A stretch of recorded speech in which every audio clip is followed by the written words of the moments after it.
Il était une fois une petite souris. Elle habitait un grand champ de blé. Son champ de blé était bordé d'une forêt.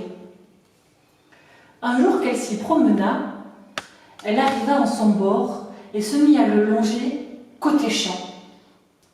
Mais côté forêt, elle vit un gros tas de feuilles dont dépassait une grosse noisette.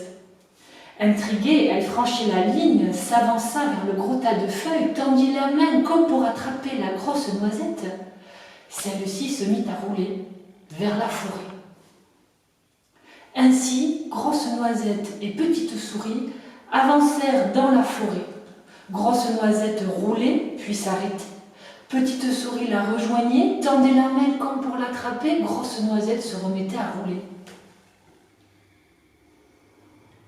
Ainsi, Grosse Noisette s'avança vers un gros arbre qui avait à sa base, entre le départ de deux racines, un creux.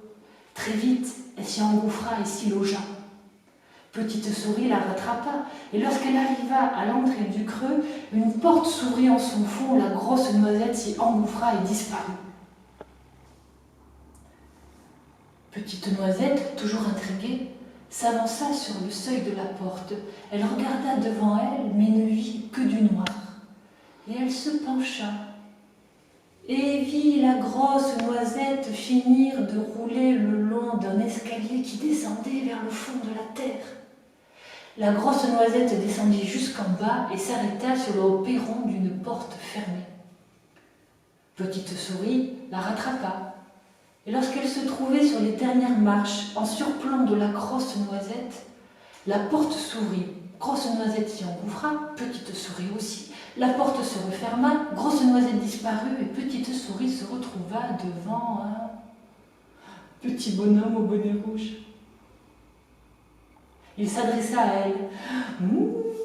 Petite souris, tu es ma prisonnière maintenant, tu seras ma domestique. Et si jamais j'apprécie ton travail, alors peut-être auras-tu comme salaire la Grosse Noisette. Ainsi, Petite Souris devint la servante du petit bonhomme au bonnet rouge, toujours souriante, toujours au travail, et parfois même elle chantait et dansait en réalisant certaines tâches. Un jour, Petit bonhomme au bonnet rouge partit, comme il avait l'habitude de faire. Mais cette fois-là, il ne tourna la clé que d'un quart de tour. Petite Souris le remarqua.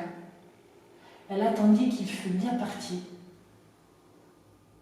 Et lorsqu'elle en fut convaincue, elle mit Grosse Noisette sous le bras.